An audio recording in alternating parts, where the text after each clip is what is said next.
Sinong umaahon, tayo ba o sila?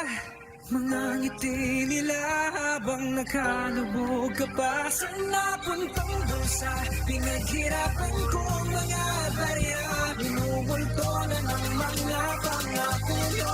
Bakit makinig? Kumakayod na papagod at lumalaban ang patas habang mga buhay sa gobyerno'y naghihintay ng baka sa kapwa. Mga demonyo walang magawa kundi magnakaw sa kapirasong pinaghirapan mula sa taong bayan. Bariyang pinagpawis ang ginawa nilang libangan, nilulustay, sinusugal at pangdagdag nila sa yaman. Lubog na sa tubig ang bansang pinagnakawan habang kayo lunod sa perang galing sa taong bayan. Puro tanong, puro usapan, walang nakukulong, bulag-bulaga sa katotohanan. Di mabigyan ng tugon pagkat sila magkakasama sa mga bumubulong na paikuti ng batas sa kamay ng mga ulo pong. Kailan ba magbabago ang sistema sa Pinas? Harap-harap ang panggagago ng mga nasa itaas. Lulugmok ang Pilipinas sa mga ganid na tulad nyo. Imulat ang mata sa akin ay